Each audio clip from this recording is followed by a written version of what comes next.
Salmo 46, muy conocido para algunos, sobre todo para aquellos que están muy interesados en la historia de la Reforma. Es un salmo ahí que es como lema o himno de la Reforma utilizado por Martín Lutero.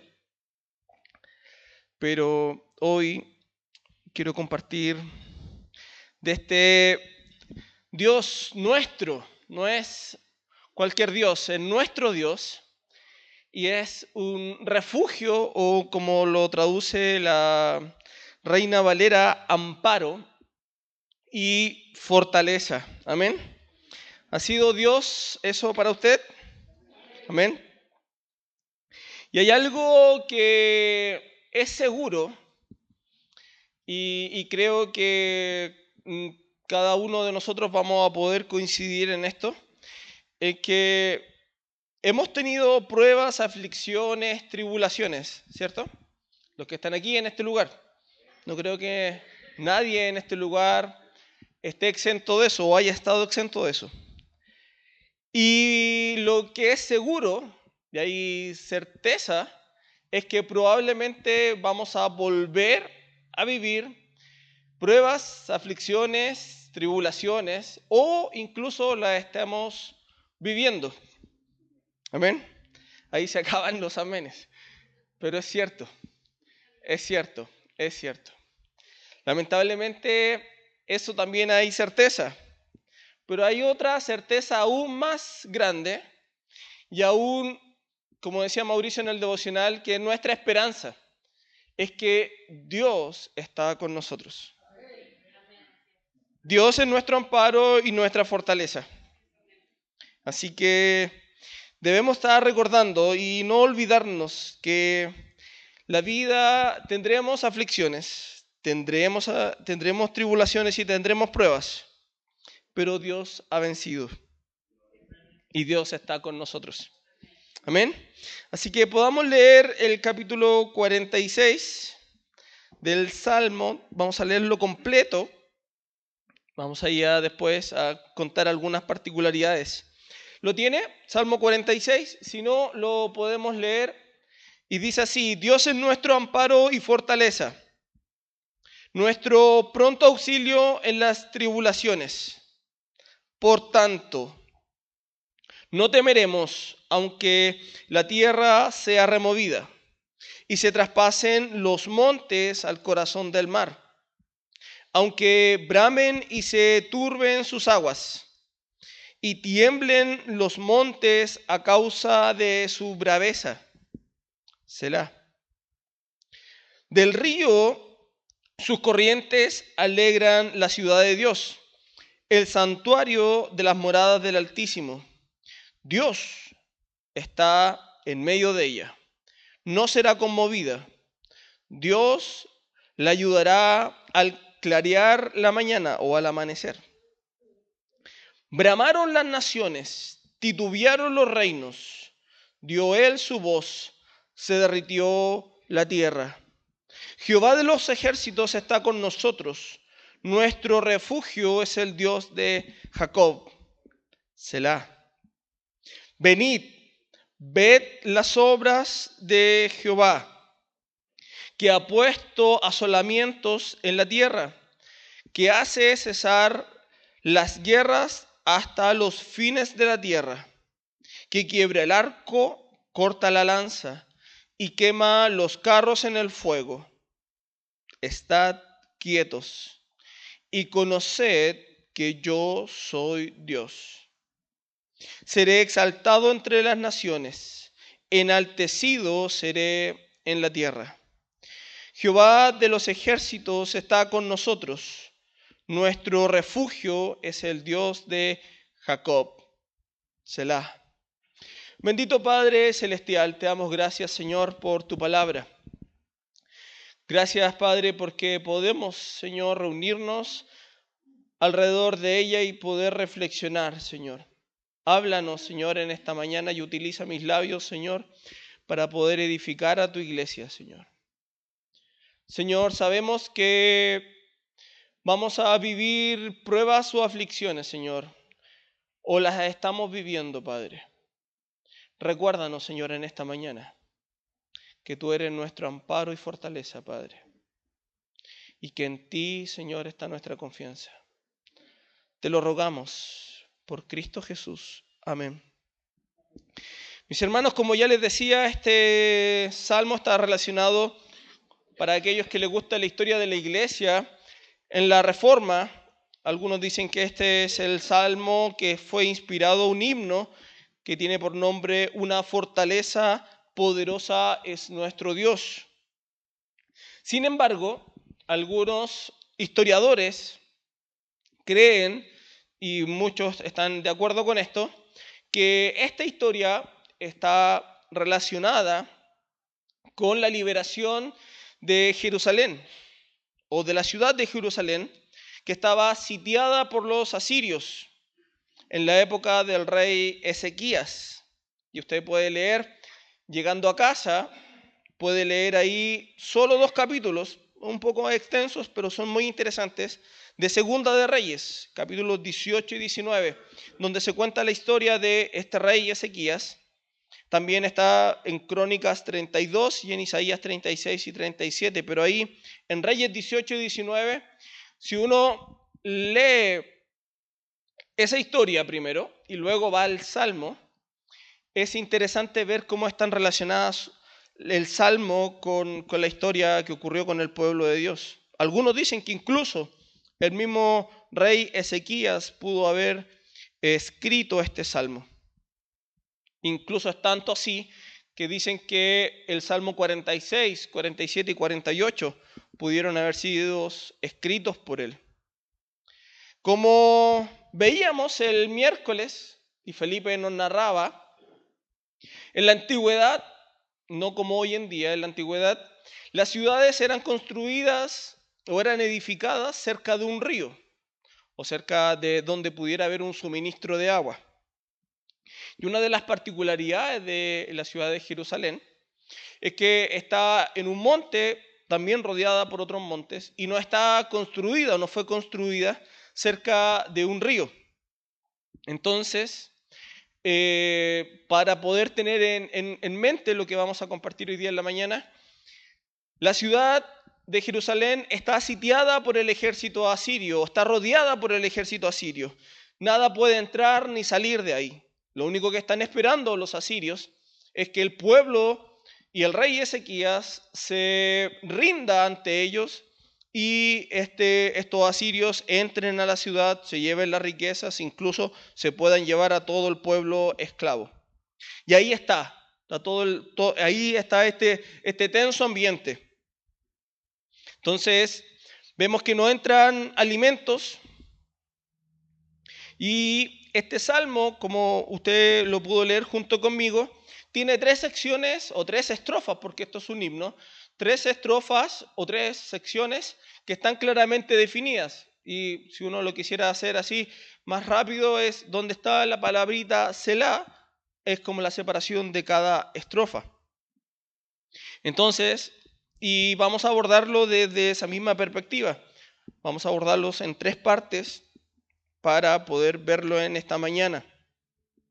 Otra de las particularidades que tiene este capítulo 46 de Salmos es que muchos dicen que se perdió un pequeño fragmento de este capítulo, que sería la repetición del verso 7 y 11. En el verso 7 y 11, usted lo puede leer ahí en su Biblia, son exactamente iguales. Algunos piensan que es como un coro que termina con cada estrofa. Y este pequeño versículo algunos dicen, debieran haber quedado ahí finales en el verso 4, por ejemplo, entre el 3 y el 4.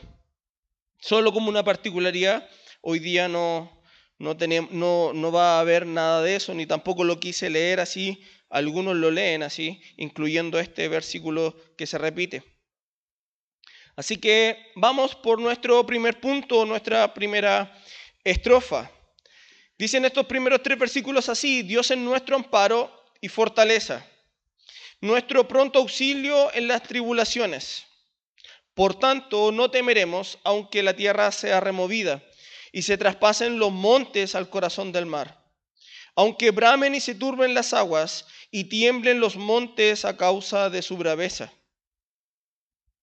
El autor parte señalando que Dios es su amparo o su refugio, su fortaleza. Y aquí fortaleza más bien quiere decir que Dios es quien lo alienta o lo consuela para el día a día. No, la palabra fortaleza ahí no viene a decirnos que es un lugar que está en alto. Más abajo, en la fortaleza, que se repite nuevamente esa palabra, ahí significa eso. Entonces el autor nos dice que Dios es su amparo, su refugio.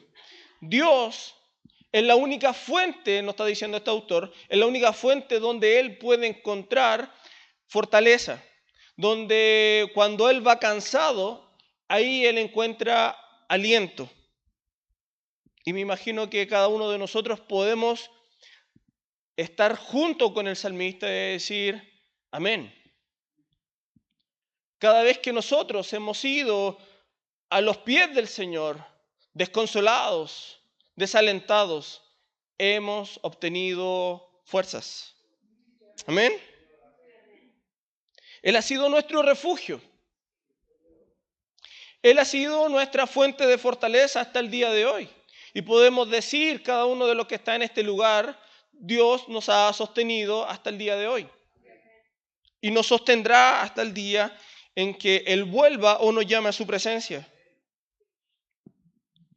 Y la segunda línea dice, nuestro pronto auxilio en las tribulaciones. Él está pronto para ayudarnos en las tribulaciones.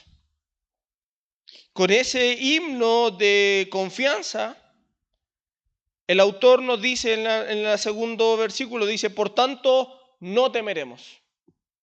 Y aquí el autor señala desastres naturales. Aunque la tierra sea removida y se traspasen los montes al corazón del mar, aunque bramen y se turben sus aguas y tiemblen los montes a causa de su braveza. Aquí lo que está señalando el autor, y me imagino que cada uno de nosotros hemos experimentado esto. Hemos visto la fuerza de la naturaleza. Con estas lluvias hemos visto en el día miércoles, jueves, vimos cómo un frente de mal tiempo hizo estragos, cómo la fuerza de la naturaleza dejó, lamentablemente, y no lo estoy diciendo con ningún otro motivo, lamentablemente dejó a muchas personas sin hogar, muchas personas perdieron sus cosas, muchas personas se inundaron, y vemos cómo este desastre, lamentablemente, y la fuerza de la naturaleza. Pero también hay otro motivo, muchas veces, cuando no hemos sentido que nuestras tribulaciones, que nuestras pruebas nos remecen a tal forma que estamos en medio de un desastre natural. ¿Lo ha experimentado? Que ha sido tanto que usted dice, me están moviendo el piso y que no hay nada que me sostenga. Y aquí el versículo número 1, el que ayuda al salmista y parte diciendo eso.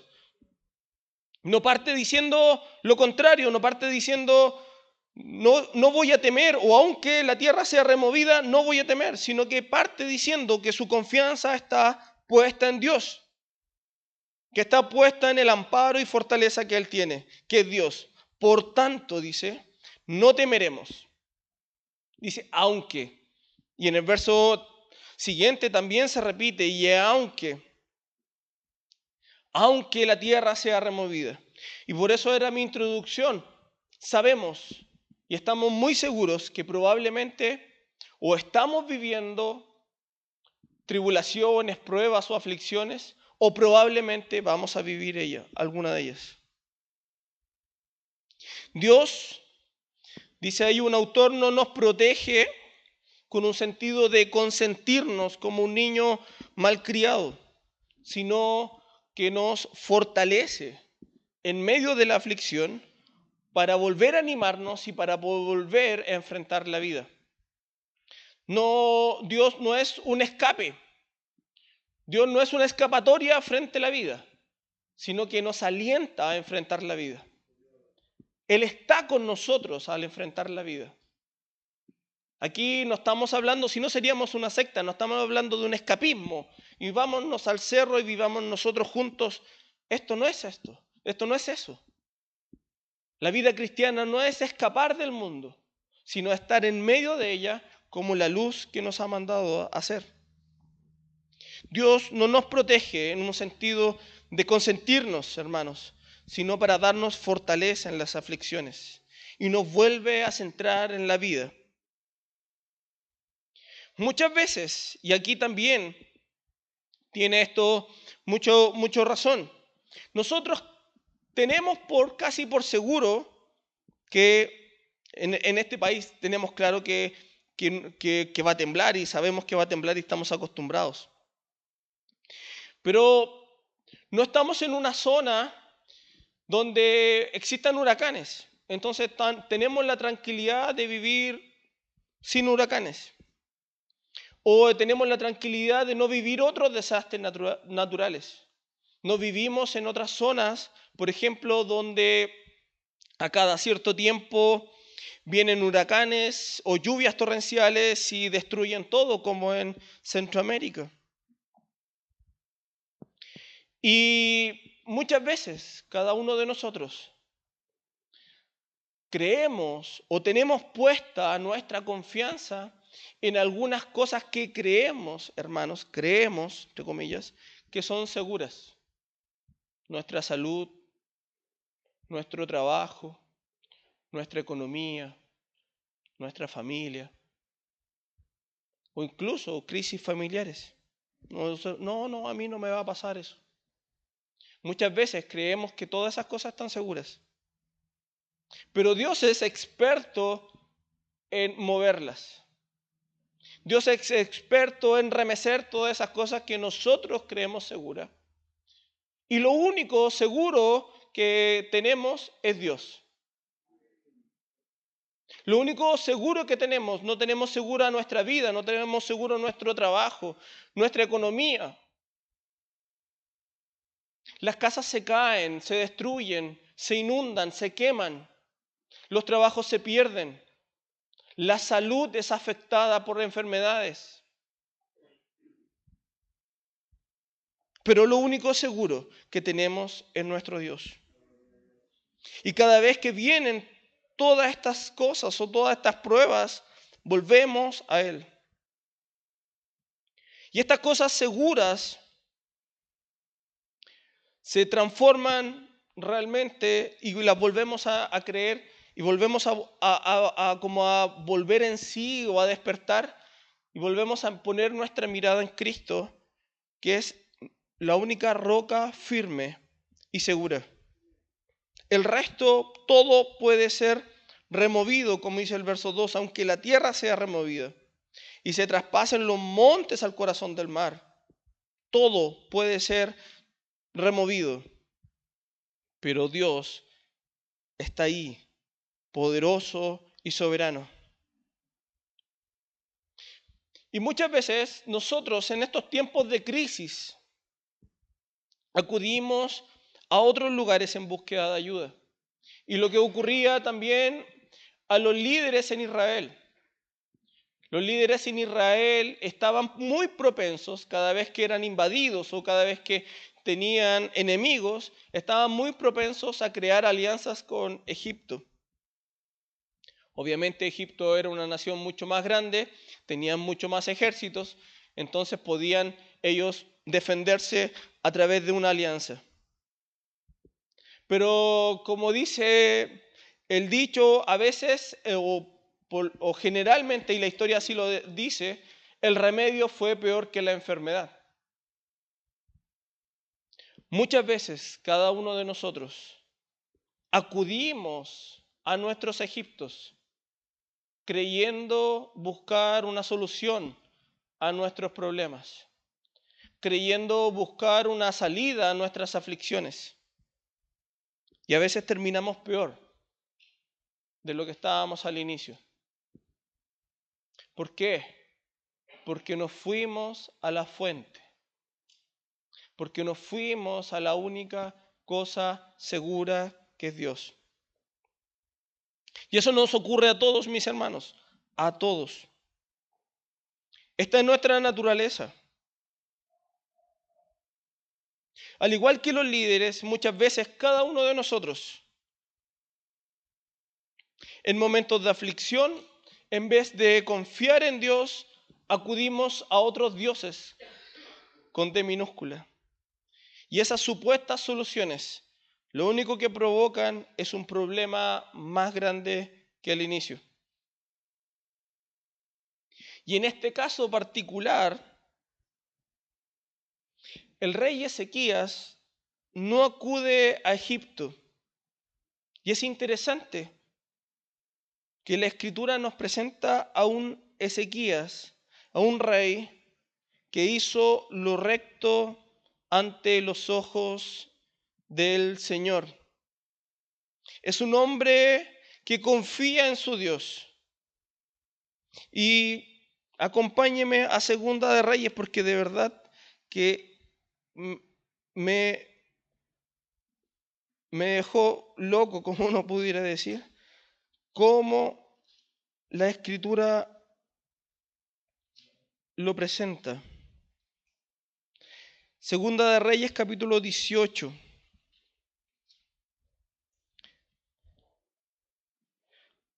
Voy a leer los primeros 3 versículos y voy a ir saltándome. Y aconteció que en el año tercero de Oseas, hijo de Ela, rey de Israel, comenzó a reinar Ezequías, hijo de Acaz, rey de Judá.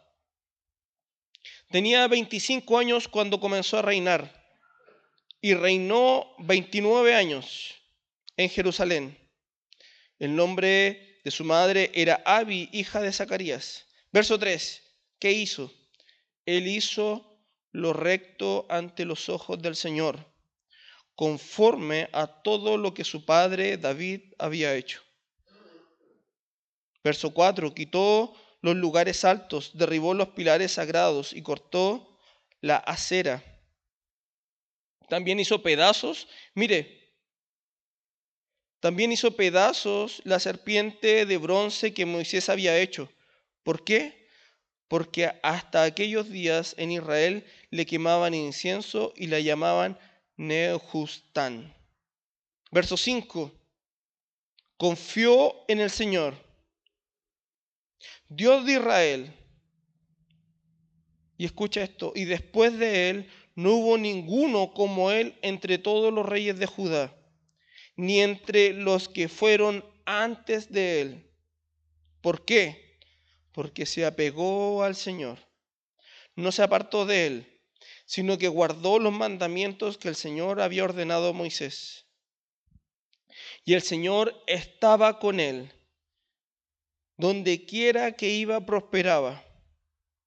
Y aquí es la historia que nos compete en esta mañana. Se rebeló contra el rey de Asiria y no le sirvió. ¡Wow! Me encantaría que esa definición de la Escritura sea la mía, hermanos. Pero lamentablemente no lo es.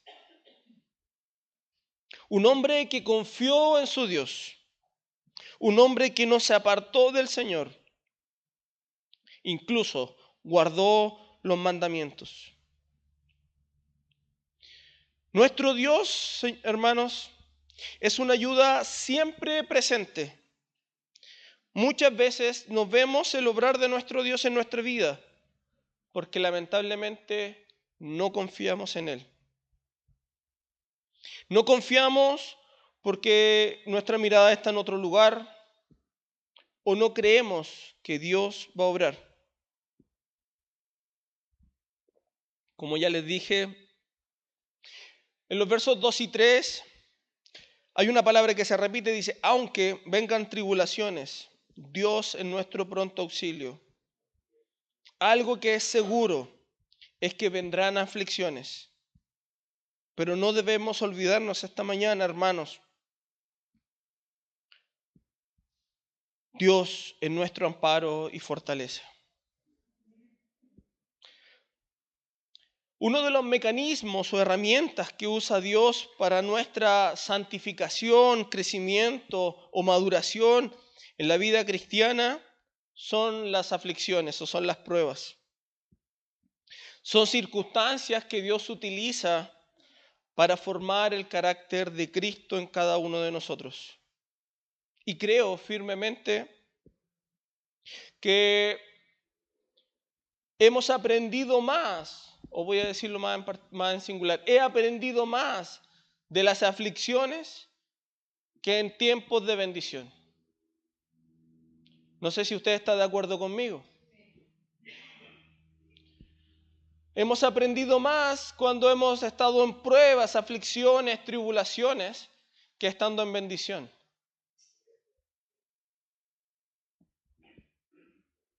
Son los momentos en donde Dios nos enseña, donde hay mayor aprendizaje en los caminos del Señor.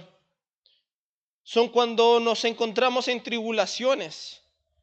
Y hermanos, de verdad me cuesta encontrar momentos de bendición en donde yo haya obtenido un crecimiento espiritual. No estoy renegando de las bendiciones y tampoco mi sentido masoquista de buscar el dolor, sino de que creo que vemos más patente y crecemos en medio de esas aflicciones. Y como una pequeña ilustración, los que somos padres enseñamos a nuestros hijos y muchas veces les damos, o no les damos lo que ellos quieren, ¿cierto? ¿O soy solo yo? Soy solo yo. Aun cuando tenemos las posibilidades, no se las damos. Porque sabemos, hermanos, que eso no les va a traer ningún beneficio. No voy a dar ningún ejemplo para... Usted sabe.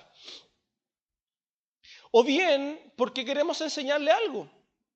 A que espere, a que tenga paciencia, o simplemente porque eso realmente no lo necesita.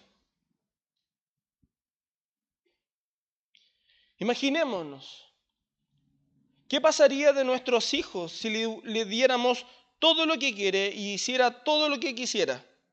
¿Qué resultaría de ese niño? Malcriado, por lo más bajo malcriado. Comería comida chatarra todos los días porque no quería comer, su intención jamás sería tomar sopa. Se moriría joven. No comería verduras porque eso tampoco le gustan. Incluso hasta a mí me cuestan todavía. Así es Dios con nosotros. Muchas veces no responde nuestras oraciones porque lo que estamos pidiendo o no lo necesitamos o no estamos suficientemente maduros para tenerlo.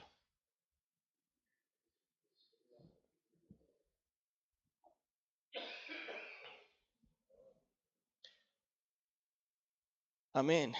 Amén. Vamos a Hechos 14:22.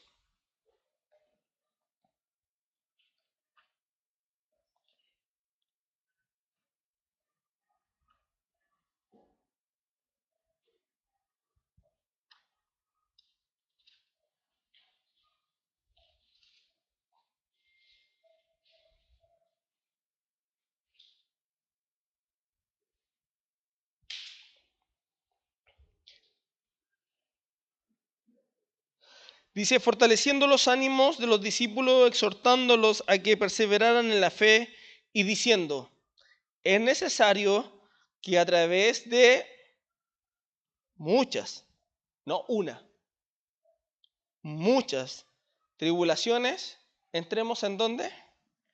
En el reino de Dios. versos que no nos gusta escuchar ni leer. Pero es necesario, hermanos. Es necesario que el alfarero rompa una y otra vez hasta que haga el molde como Él lo quiere hacer. El problema está en que si nos dejamos o no moldear, y aunque no queramos, Dios lo hará igual.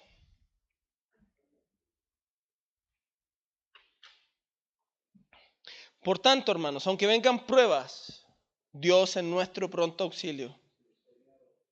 Y mi hermano o hermana, si estás pasando pruebas, te lo digo y te exhorto, pon tu confianza en Dios. Él, solo Él, es quien te sostendrá y te fortalecerá en medio de tu prueba. Los versos señalan que aunque existan desastres naturales, esto quiere decir que nuestra confianza no está en las cosas que están tan seguras. Creemos a veces que nuestro trabajo está asegurado, que nuestra salud está asegurada, pero en cualquier momento eso puede desaparecer. Y la enfermedad y una crisis está ahí, a la vuelta de la esquina, esperando encontrarse con nosotros. Estas situaciones, mis hermanos, nos ayudan a volver a poner la vista en Dios, que Él es lo único seguro. Dios quiere que no tengamos miedo, igual como este pueblo aquí con el rey Ezequías, que estaba sitiado, estaban temerosos.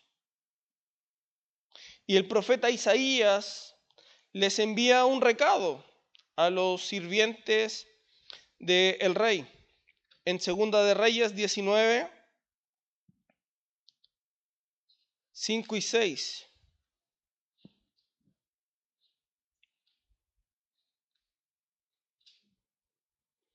Cuando llegaron los siervos del rey Ezequías ante Isaías, ¿qué les dijo? El profeta les dijo, así diréis a vuestro señor, o si le diréis al rey Ezequías, así dice el Señor, no temas por las palabras que has oído, con las que los criados del rey de Asiria me han blasfemado.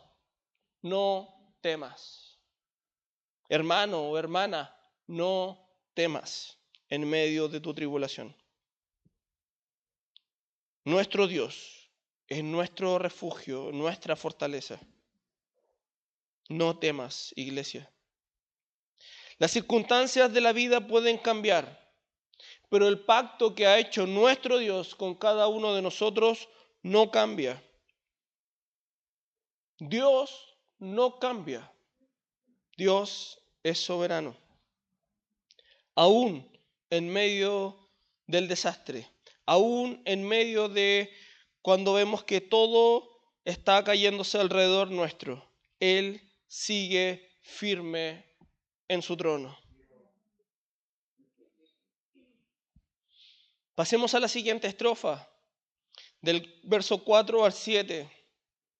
Del río sus corrientes alegran la ciudad de Dios, el santuario de las moradas del Altísimo. Dios está en medio de ella, no será conmovida. Dios la ayuda al clarear la mañana. Bramaron las naciones, titubearon los reinos. Dio Él su voz, se derritió la tierra. Jehová de los ejércitos está con nosotros. Nuestro refugio es el Dios de Jacob. Como ya le anticipaba, las ciudades se construían cerca de un río para tener este vital elemento. Como también les decía, y no quiero sonar repetitivo, Jerusalén no estaba construida ahí. Pero la historia dice, este rey Ezequías fue muy sabio y construyó un sistema de aguas subterráneo que permitía a Jerusalén contar con agua aun cuando fuera sitiada. Así que podían resistir podían estar tranquilos y confiados. No por el sistema, sino porque Dios estaba en medio de ellos. Cuenta esa historia, pero si, insisto, seguimos conectados con la historia de Segunda de Reyes, capítulo 18 y 19, dice el verso 4 que ahí el agua, hay un río cuyas corrientes alegran la ciudad de Dios. Jerusalén es la ciudad de Dios. O Jerusalén, este pueblo de Dios, Jerusalén es el pueblo de Dios. Y hoy, ¿quién es el pueblo de Dios? Es la iglesia, somos nosotros. Dios está en ella. Hay un río, y ese mismo río es Dios mismo, que alegra la ciudad, que alegra la iglesia. Dios está en medio de esta ciudad, que es la iglesia, al igual que Jerusalén está siendo atacada por los asirios. Fue atacada, pero no conmovida. También nos dice, en este segundo párrafo, también nos advierte algo, que aunque estemos en Dios, aunque estemos en la iglesia, probablemente tengamos aflicciones, vamos a tener aflicciones, seremos atacados, pero las escrituras nos dicen, y hoy nos dice Dios, no seremos conmovidos, no seremos asolados, nos atacarán, porque Dios está en medio de su ciudad o en medio de la iglesia. Dios está en medio de la ciudad, que es la iglesia. La iglesia hasta el día de hoy ha sido atacada, pero no ha sido conmovida, no ha sido derrotada, porque su confianza está puesta en Dios y porque Dios está con ella. El pueblo de Dios, nosotros, la iglesia, depende no del recurso del agua, sino que de los recursos espirituales que Dios ha puesto a nuestra disposición, que Él mismo nos provee. Posiblemente en la historia, los asirios creían que al sitiar la ciudad iba a escasear los recursos, que no podían entrar. Pero ellos no contaban con algo y la gente nos ve o nos atacan. Ellos no contaban que Dios estaba guardando su pueblo. Y es Dios el que nos ha guardado hasta el día de hoy. Y es Dios el que guarda a la iglesia de los ataques de los enemigos.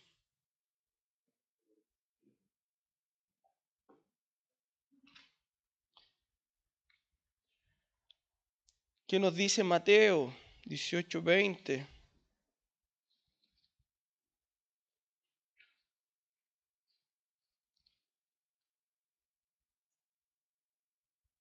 Porque donde están dos o tres reunidos en mi nombre, allí estoy en medio de ellos. Dios está en medio de su iglesia. Y esa es nuestra seguridad, esa es nuestra confianza. Ahí es donde ponemos nuestros ojos. Y en la segunda parte del verso 5 nos dice que al amanecer o al clarear, Dios ayuda a esta ciudad. Y en la historia, lo voy a hacer viajar de nuevo hacia atrás, en la historia en Segunda de Reyes 19,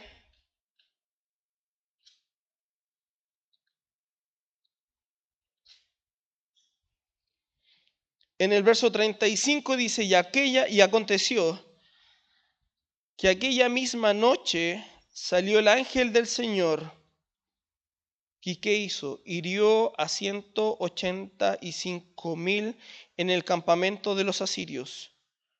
Cuando los demás se levantaron por la mañana, he aquí, todos eran cadáveres. Al amanecer, Dios ayudó al pueblo.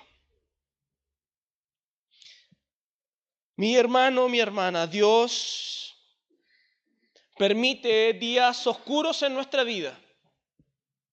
Permite temporadas oscuras de aflicción, de prueba. Pero Él mismo hoy nos dice que al amanecer Él nos ayudará. Y algunos dicen, lo he escuchado en estos días, que Dios será el que se levantará más temprano que ti o que yo y Él nos ayudará. Al amanecer, en la madrugada, Él se levantará y ayudará y veremos el sol de justicia y veremos su mano una vez más. Mi hermano, mi hermana, si estás pasando por una prueba o tribulación y estás pasando por días oscuros o por una temporada oscura, espera el amanecer del Señor. Él se levantará y Él hará justicia. Él nos ayudará. Dios será el primero en venir a nuestro favor. Y si Dios es por nosotros, ¿quién contra nosotros? Tenemos que recordarlo. Dios es nuestro amparo, nuestro refugio, nuestra fortaleza.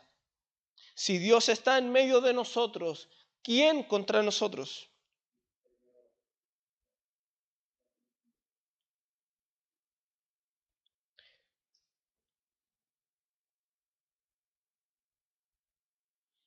Vamos a la última parte de este hermoso salmo, versos 8 al 11.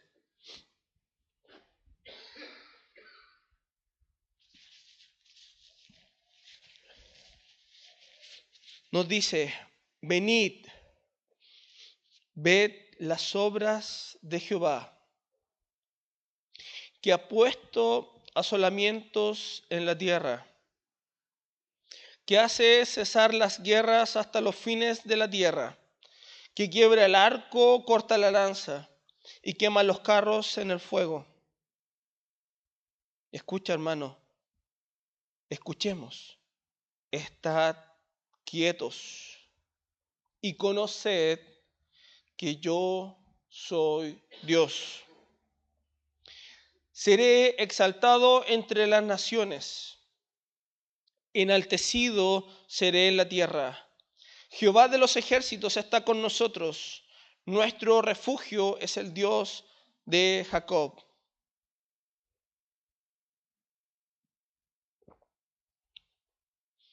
Aquí el salmista o el autor nos invita a mirar las obras que ha hecho Jehová. Y la historia del pueblo de Dios, a lo largo de la historia que podemos ver en el Antiguo Testamento, vemos todas las obras a favor de su pueblo. Y sin temor a equivocarme, hoy tú puedes pensar y reflexionar y pensar todas las veces que Dios ha obrado en pos de ti, que Dios ha salido a tu favor en enfermedades, en crisis, en escasez. Dios ha estado ahí contigo.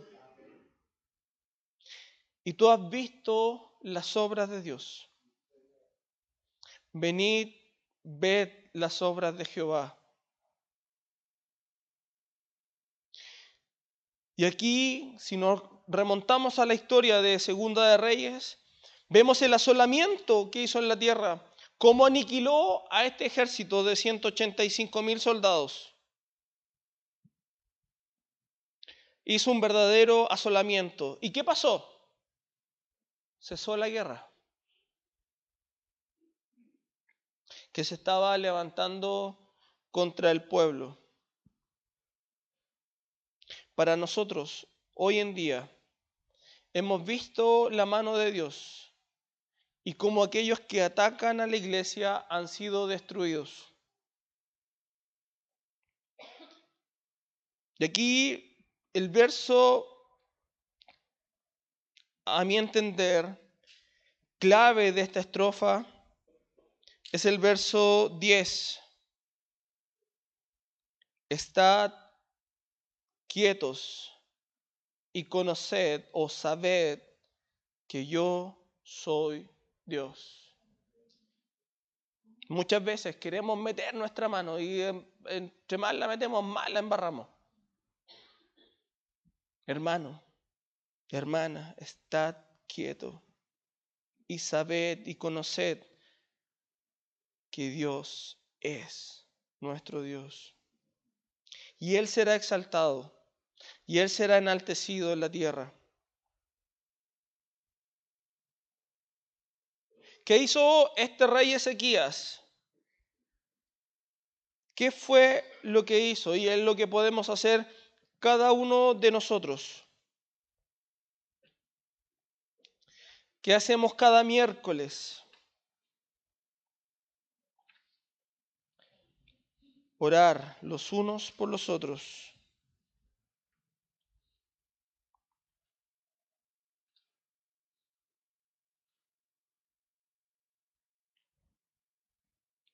Ahí en el Segunda de Reyes, capítulo 19, parte la oración en el verso 15, dice, lloró Ezequías delante del Señor y dijo, oh Señor, Dios de Israel, que estás sobre los querubines, que solo tú eres Dios de todos los reinos de la tierra.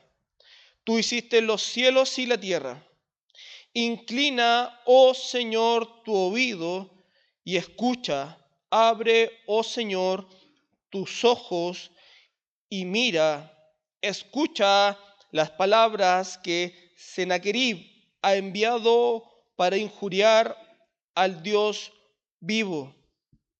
En verdad, oh Señor, los reyes de Asiria han asolado las naciones y sus tierras, y han echado sus dioses al fuego, porque no eran dioses, sino obra de manos de hombre, de madera y piedra.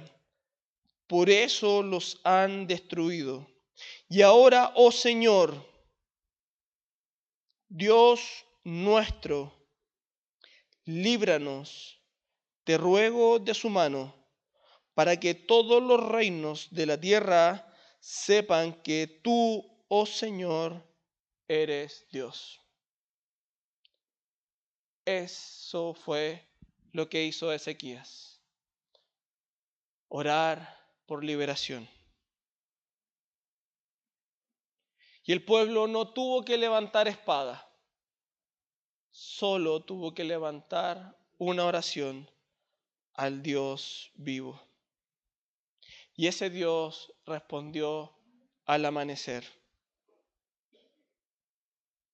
Estad quietos y conoced que yo soy Dios. Sin duda, el pueblo de Dios una vez más vio el favor de su Dios. Y así lo veremos tú y yo una vez más. Esto nos invita, hermanos, esta mañana a estar pacientes y expectantes a lo que hará Dios por nosotros. Sigamos el buen ejemplo de Ezequías, tanto en su vida como en su oración. Y sin duda, cuando Él venga a favor de nosotros, Dios será exaltado. Porque cada vez que Dios ha salido a tu favor, ¿qué has hecho? Has alabado a Dios. Y Dios ha sido exaltado. Y lo más hermoso y con esto estoy ya terminando, para que mis hermanos de la alabanza se puedan acercar. El verso 11 y el 7 se repiten, pero dice así: Jehová de los ejércitos está con nosotros. Y esto es para cada uno de nosotros. Nuestro refugio es el Dios de Jacob. Hace 3 miércoles atrás o 2 miércoles atrás, conocimos la vida de Jacob, de este engañador, de este suplantador. Y algunos entienden esta línea donde dicen nuestro refugio es el Dios de Jacob, es que cada uno de nosotros, tú y yo, no somos perfectos. Cada uno de nosotros somos un Jacob. Cada uno de nosotros somos pecadores. Pero aún así, Dios es nuestro refugio. Jehová de los ejércitos está con nosotros, está con esta iglesia y está contigo, mi hermano. Y nuestro refugio es el Dios de Jacob. Aun cuando tú y yo no somos perfectos y muchas veces desobedecemos, Dios está con nosotros. Amén.